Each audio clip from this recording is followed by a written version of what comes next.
रात बहुत गहरी थी। ये उस तरह की रात थी जब हवा भी कदमों की आहटों को छुपा लेता है। समुंदर के किनारे खड़ा सिल्वेस्टर मीनार किसी भूत या महल की तरह अंधेरे में डूबा हुआ था।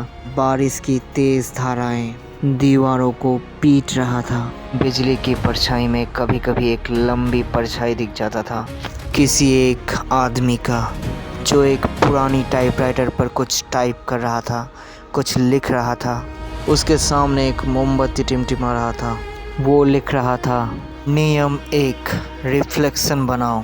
जो वो देखते हैं वही उनका भ्रम है। उसने टाइपराइटर से पन्ना निकाला और उस पे लाल मोहर लगाई। एक सांप जो अपनी ही पूंछ को निगल रहा था और धीरे से फुसफुसाया, प्रतिबिंब कभी झूठ नहीं बोलता, बस दिखाता है कि तुम कौन नहीं हो। फिर उसने मोमबत्ती को बुझाया। कमरा अंधेरे में डूब जाता है। सिर्फ बारिश की आवाज़ और दूर समंदर की गर्जना सुनाई देता है। सुबह गृहबन की हवा में एक अजीब सी ठंडक थी। घने सफ़ेद कोहरे ने सब कुछ निगल लिया था। डिटेक्टिव वर्मा, मेरा भाई आर्यन मेहरा गायब हो गया है। फोन पर आवाज़ कांप रही थी। ये थी आनिया मेहरा, आर्यन मेहरा की बहन। डॉक्टर आर्यन मेहरा एक प्रसिद्ध इतिहासकार और एक कोड विशेषज्ञ थे, जिसने हाल ही में प्रतिबिंब ग्रंथ नामक एक प्राचीन पांडुलिपि की खोज की थी। एक रहस्यमय ग्रंथ जो 13वीं सदी में लिखा गया था, जिसमें लिखा हुआ था, सच्चाई को केवल उसके उल्टा देखकर ही समझा जा सकता है। आर्यन 3 दिन पहले इस ग्रंथ की प्रदर्शनी आयोजित करने वाला था, लेकिन उस रात वो अपने घर से लापता हो गया। दरवाज़ा अंदर से बंद था, खिड़कियां सलामत थी, कहीं कोई भी संघर्ष के निशान भी नहीं थे। बस नीचे ज़मीन पर टूटा हुआ दर्पण पड़ा हुआ था, यानी आईने के टुकड़े।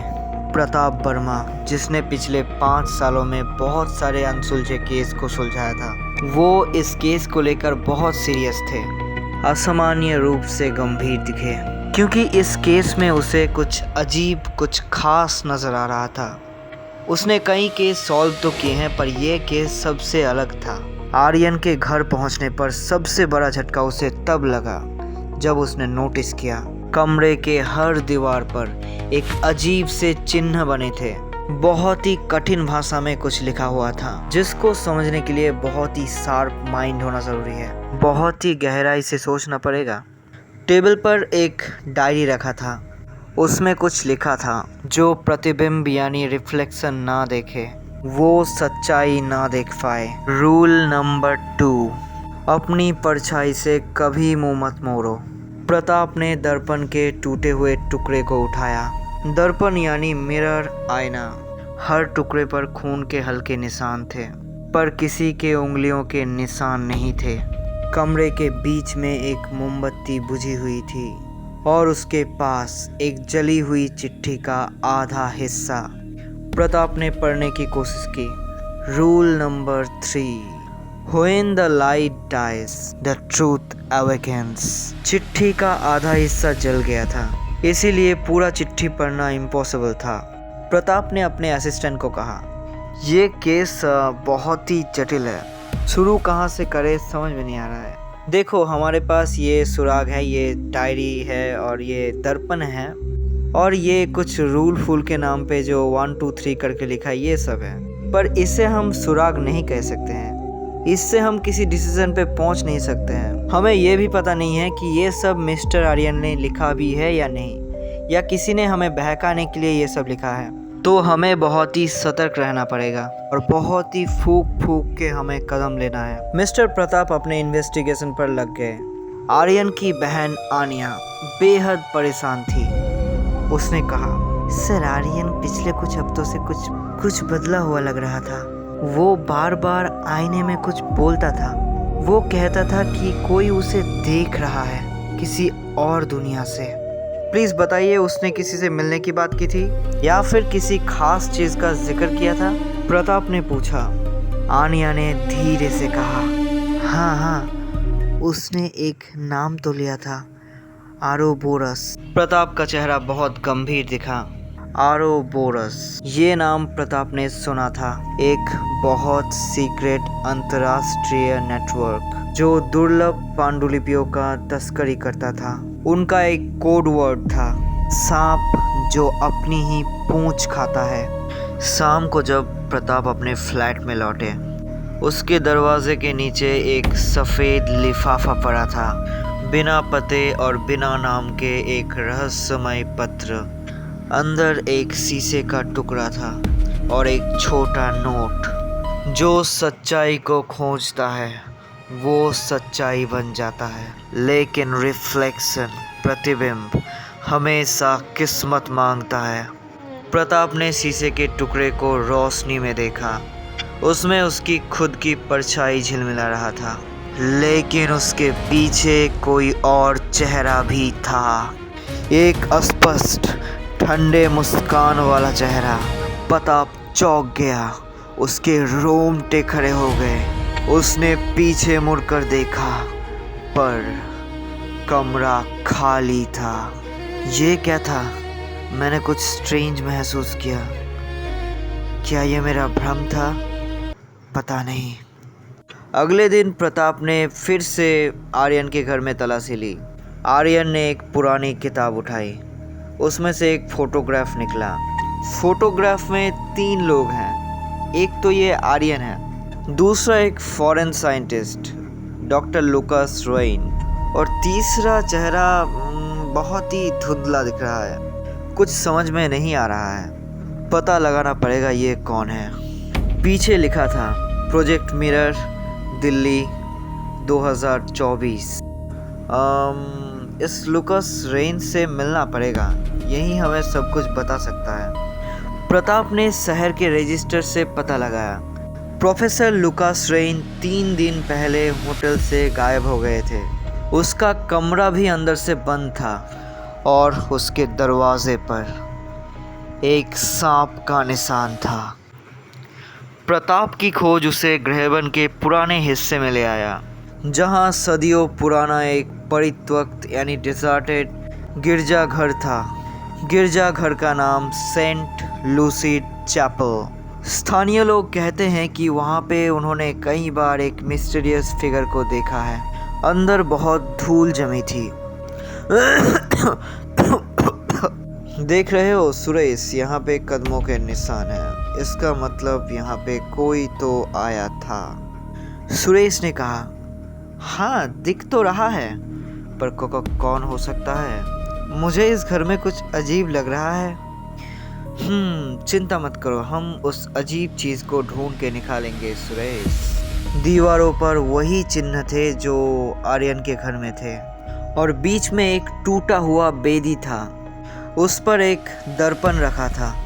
प्रताप ने टॉर्च की रोशनी दर्पण पे डाला और अचानक पूरा कमरा उजाले से भर उठा। दीवारों पर शब्द उभर आए, वर्ड्स, सिर्फ वर्ड्स, जैसे अदृश्य स्याही जल उठा हो। Rule 4, to find me break your own reflection. और नीचे एक नाम लिखा था, P.V. ये प्रताप का खुद का नाम था। सुरेश के होंठ सूख गए। ये तो आपका नाम का पहला अक्षर है ना? हाँ है तो सही, पर कुछ समझ में नहीं आ रहा है क्या हो रहा है। लगता है किसी ने जानबूझकर मेरे लिए ये सब लिख के गया है। प्रताप ने दर्पण को ध्यान से देखा। उसमें उसका प्रतिबिंब धीरे धीरे विकृत होने लगा। उसका चेहरा विकृत होने लगा। चेहरे पर एक दूसरी परछाई उभर आई और उस परछाई ने फुसफुसाया, प्रताप तुम बहुत देर कर चुके हो। प्रताप और सुरेश दोनों पीछे हटे। दिल के धड़कन बहुत तेज हो गए थे। कमरा अचानक ठंडा हो गया। मोमबत्ती बुझ गई थी। सुरेश चीखा, अरे बाप रे भागो। सुरेश के पीछे पीछे प्रताप भी भागा, लेकिन गिरजाघर के दरवाजे बाहर से बंद था। प्रताप ने कहा, लगता है दरवाज़ा किसी ने बाहर से बंद किया है। रात भर दोनों उस गिरजाघर में फंसे रहे। पर एक बहुत ही अजीब और डरावनी चीज सामने आया। प्रताप के हाथ पर सांप का निशान उभर आया था। सुरेश ने कहा, ये क्या है सर? पर आपका तो कोई टैटू नहीं था हाथ पे। मेरा हाथ में टैटू कैसे आया? मैंने तो कोई टैटू ही नहीं बना था। सुरेश बहुत ही घबराया हुआ था। प्रताप ने उसे शांत किया। प्रताप ने कहा, हाथ में कुछ टैटू जैसा बना हुआ है, पर हमने तो कुछ महसूस ही नहीं किया है। स्ट्रेंज, बहुत ही स्ट्रेंज। अब प्रताप समझ गया था कि ये सिर्फ एक अपराध नहीं है, ये एक गेम है। एक ऐसा गेम जिसमें हर चाल पहले से सोचा गया है। प्रताप ने कहा, सुरेश, इस क्रिमिनल का सोच किसी साधारण इंसान से बहुत कदम आगे है। वो शायद हमें देख रहा है, हमें गाइड भी कर रहा है और हमें इस्तेमाल भी कर रहा है। रात को प्रताप ने आईने को आखिरी बार देखा। आईने में उसका परछाई मुस्कुरा रहा था, पर असल में उसने मुस्कुराया नहीं था। आईने के अंदर से शब्द उभर आए, वर्ड्स, रूल 6, खेल शुरू हो गया है प्रताप। प्रताप पूरी रात जागता रहा। आईने में जो उसने देखा था वही सब चीज़ें उसके दिमाग में घूम रहा था। वो जानता था ये कोई मानसिक भ्रम तो नहीं है, कोई तो है जो हमारे हर हरकत पर नज़र रख रहा है। खुद को बहुत चालाक समझता है, पर उसे नहीं पता कि मैं भी प्रताप हूँ। प्रताप ने अपने नोटबुक खोले, सारे नियम, सारे सुराग, सारे चिन्ह को एक साथ जोड़ने की कोशिश किया। ये नियम कुछ कोड जैसा लग रहा है, कोई बहुत ही हिडन मैसेज होगा शायद। ये 6 नियम जैसे किसी रहस्यमय किताब के 6 चैप्टर हैं। इंटरेस्टिंग। अगली सुबह प्रताप और सुरेश दरवाजे को देखकर चौंक गया। वो दरवाज़ा अभी अंदर से बंद था। सुरेश बोला, ये दरवाज़ा तो बाहर से बंद था, तो क्या वो अंदर है? चुप रहो, पागल हो गए हो क्या? हमें संयम से काम लेना है। प्रताप दरवाज़ा खोलने ही जा रहा था कि अचानक बाहर दरवाजे में दस्तक हुई। सामने एक बहुत ही बूढ़ा आदमी खड़ा था। लंबा सफ़ेद बाल थे उसके, चश्मे के पीछे झिलमिलाती नीली आँखें, हीरे जैसा चमक रहा था। मैं प्रोफेसर रघुवीर शंकर हूँ, आर्यन मेहरा का सहयोगी। आर्यन ने मुझे एक ईमेल भेजा था उसके लापता होने से ठीक पहले। उसमें लिखा था, अगर मैं गायब हो जाऊं तो ये नक्शा प्रताप वर्मा को दे देना। रघुवीर ने अपने कोट के जेब से एक पुराना कागज़ निकाला जिस पर 3 प्रतीक बने थे, एक पहाड़ी गुफा, एक द्वीप यानी आइलैंड का नक्शा और तीसरा शहर के नीचे बने किसी अंधेरे मार्ग का नक्शा। उसके नीचे लिखा था 3 रिफ्लेक्शंस 3 रोड्स, यानी 3 प्रतिबिंब 3 द्वार। और हिंदी में भी कुछ लिखा हुआ है, जो सभी देखेगा वही सत्य को छुएगा। वैसे इंटरेस्टिंग तो है, सुरेश ने कहा। पर भाई हमें तो वो क्या नाम है उसका, आर्यन मेहरा को ढूंढना था ना, तो क्या ये कोड वोड के पीछे पड़े हुए हो? और भू तुम चुप रहोगे? फिर से शुरू हो गए तुम्हें इस घर में बंद करके चला जाऊं क्या? क्या बात कर रहे तू? प्रताप मेरे साथ ऐसा करेगा तू? पहला निशान या प्रतीक। प्रताप को ले गया रेड स्पायर पर्वतों की ओर। वहाँ पर एक प्राचीन गुफा था जिसे स्थानीय लोग दर्पण गुफा भी कहते थे। प्रताप ने टॉर्च जलाया और धीरे धीरे अंदर गया। हर दीवार कांच जैसा चमक रहा था, पर कहीं से धीमी धीमी फुसफुसाहट आ रहा था, जैसे कोई अदृश्य शक्ति कुछ कह रहा हो। अचानक दीवारों पे लिखावट आता है, रूल 7। क्या है ये सब? रूल 7, जो खुद को देख ले वो खेल से बाहर हो जाता है। ये बहुत ही कॉन्फ्यूजिंग है। आखिर इसका मतलब क्या हो सकता है? लेकिन तभी एक और आवाज़ आया, गलत दिशा डिटेक्टिव, मैं तुम्हें देख रहा हूँ। ये आवाज़ एक आदमी का था। गहरा, ठंडा और आत्मविश्वास से भरा। टॉर्च की रोशनी में दीवार पर किसी का परछाई हिला। प्रताप ने मुड़कर देखा, पर फिर वहाँ कोई नहीं था। अचानक रोशनी झपका, गुफा अंधेरे में डूब गया और दीवारों पर प्रताप का सैकड़ों परछाइयाँ झिलमिलाने लगा। हर एक परछाई कुछ बोल रहा था, लेकिन अलग अलग आवाज़ों में। तुम खुद ही रहस्य हो, जिसे तुम खोज रहे हो वो तुम ही हो। आर्यन मेहरा जिंदा है।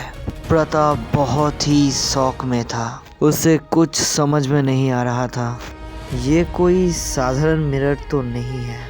लगता है किसी ने मनुष्य के मन में तकनीकी भ्रम पैदा करने के लिए जानबूझकर बनाया है, या फिर ये कोई मानसिक प्रयोग, मेंटल एक्सपेरिमेंट हो सकता है। उसने आंखें बंद किया, सांसें रोका और आवाज़ों को नज़रअंदाज किया।